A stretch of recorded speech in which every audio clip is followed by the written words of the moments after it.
What's going on, guys? Kieran here and welcome back to the channel. Today we're going to be talking about the final phase, I guess, of this three-part series regarding hair loss, and that is how to prevent and or slow down the rate of male pattern baldness or androgenic alopecia. So if you haven't already, I suggest you go and watch my last two videos where we discussed in the first video the hair growth cycle, how your hair actually grows and what's going on underneath your scalp.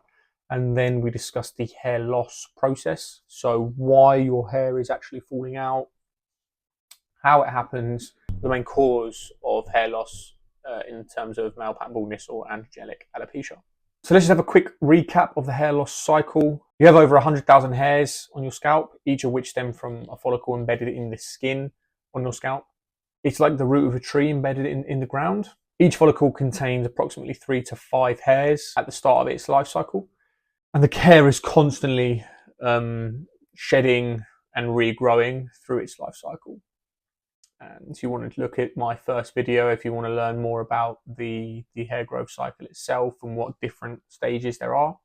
So in the second video, we discussed the hair loss process and what causes it. And that is ultimately the testosterone in your scalp converts to dihydrotestosterone through the 5-alpha reductase pathway or the 5-alpha reductase enzyme, which then is ultimately responsible for the thinning and breaking down of the hair follicles in your scalp. So the DHT, testosterone, goes through 5-AR, converts to DHT, and weakens the hair follicles, causing the hairs over time to grow back weaker until each hair falls out. And once the last hair falls out of that particular follicle, say you have 5 in that follicle, 4 have gone, you've got the last one. Once that falls out and it's dead, it is redundant and there's no coming back for that hair follicle, unfortunately. So that is why you see men suffering from male pattern baldness or androgenic alopecia. So today I want to discuss the preventative measures that are out there to combat this. Firstly, I need to make it very clear that I am not a doctor. I have only put in hours of research into this topic as it's something that I suffered with and it's something that I'm very interested in, and I want to now spread that knowledge and help others out. I also recommend that before you start any medication, you do consult a GP or your doctor to ensure that that medication is suitable for you. So in order to reduce the severity of hair loss, we need to reduce the DHT produced in the scalp. So how can we do that? Now, there are currently 2 types of medication that are FDA approved that stop the conversion of testosterone into DHT, or they reduce the amount of testosterone converted to DHT, and that is finasteride and dutasteride. They're both slightly different, but they work on the same sort of premises and the same principles, which is that we know DHT is converted through 5-AR from testosterone. So what finasteride and dutasteride do is they inhibit the production of DHT through blocking the 5-AR enzymes. So think of it as a pathway, as we discussed in our last video. Think of the 5-AR as a pathway. The testosterone goes through the 5-AR and comes out as DHT. What finasteride and dutasteride do is they block the pathway, so it stops the finasteride going through and coming out the other end is DHT. And ultimately, as there's then less DHT in the scalp, this results in the hair loss process slowing down. However, it doesn't completely halt it because DHT isn't the only androgen responsible for hair loss, but it is the main androgen responsible for hair loss. So the difference between finasteride and dutasteride is that there are actually 2 types of 5-AR enzymes in the scalp, type 1 and type 2. Finasteride inhibits up to 70% of the type 2 enzyme, whereas dutasteride inhibits up to 90% of the type 2 enzyme and the type 1 enzyme.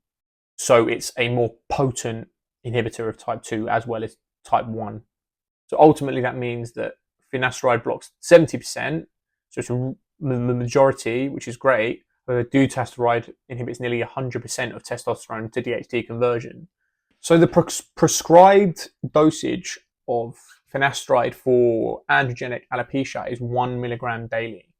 And this inhibits up to about 70% of 5-AR activity, which is more than enough for most people to slow down and prevent hair loss. Research actually shows anything more than 1 milligram daily doesn't have any more effect on the hair loss prevention process. So 1 milligram prevents up or blocks up to 70% of test to DHT conversion. Anything more than that doesn't have any greater effect than 70%. However, you can start the dosage, for example, on 0.5 milligrams daily to see how your body reacts to that by taking half a tablet a day or a tablet every other day. And that's actually what I did. I started on a tablet every other day and had no side effects. So now I've now been taking a tablet a day for up to 4 years. And again, I have no side effects from it. Comparatively, the dosage of dutasteride is 0.5 milligrams daily. And this inhibits up to 90%, as discussed, of scalp DHT levels. So I guess you're probably wondering, why would you take finasteride over dutasteride? Well, obviously, with a stronger dosage, there does come more risk of side effects. So I would recommend starting on finasteride if you're considering taking any, as you can always titrate up to dutasteride if you're not experiencing side effects or if finasteride isn't working for you. However, finasteride will work on most people. Now, the only other FDA approved drug out there is topical minoxidil. However, this isn't a DHT inhibitor, so it doesn't actually prevent the cause of hair loss. What it is a growth stimulant, so it makes your hair grow thicker. Each cycle, it will stimulate the hair to grow back thicker. So it basically prolongs the hair growth process. So used in conjunction with finasteride, you've got a really strong defense barrier of hair loss prevention. So with minoxidil, we're actually not entirely sure on how it directly works, but it's a topical solution that you apply to the scalp once a day, and it makes your hair, as I say, prolongs the hair growth process, so it makes your hair look thicker and feel thicker. However, with minoxidil, there are a couple of downsides. One is that it doesn't prevent the cause of hair loss, so you shouldn't start on just minoxidil. If you're going to take minoxidil, you need to be taking finasteride or dutasteride with it, because without it, you're not attacking the root cause of hair loss. So you're just masking the hair loss. So this taken long term without finasteride is going to be pretty useless, to be honest. And on top of that, the hairs that grow back through the use of minoxidil, they become addicted to the solution. So as soon as you stop taking it, if you do, any hair that's grown back from minoxidil will eventually, it will fall out pretty quick. So if you start taking minoxidil, you're going to want to be taking it for life, because if you come off, the hair grown back is all going to fall out again. You just want to make this a part of your routine, and it will become second nature. It can be quite annoying depending on what you get, but I recommend getting non-branded minoxidil, as it's much cheaper. You can get like a year's supply for like £60. However, the Kirkland branded, the cheap stuff, it is quite greasy. It has a lot of propylene glycol in it, so that ingredient is what makes the hair a little bit greasy. So I'd recommend putting it on in the evening before you go to bed. And on top of that, there is oral minoxidil. However, I don't believe this is FDA approved. In fact, I will just check. Oral minoxidil FDA approved. Okay, so oral minoxidil research is still ongoing in terms of hair loss medication and prevention. Although the drug is FDA approved to treat high blood pressure, which is what minoxidil was originally tested for, it's not yet approved for the use of hair loss. That's quite interesting as well, actually. The oral minoxidil was a treatment that was going under clinical studies for high blood pressure.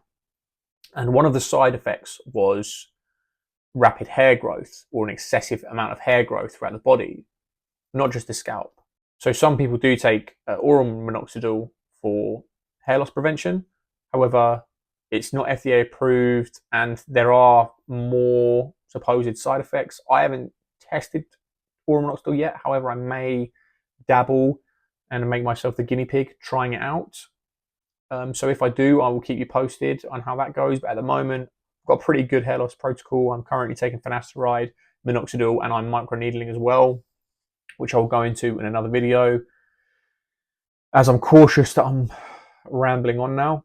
So yeah, I think that pretty much covers it. The ultimate stack for hair loss prevention would be starting with finasteride and minoxidil. And again, there is another, the big three, if you will, would be hair loss prevention would be finasteride, minoxidil, and a shampoo called ketoconazole shampoo, which is also shows some topical anti-androgenic properties. However, again, I'll go into that in a separate video. So just to recap, finasteride and dutasteride both block the 5-AR pathway.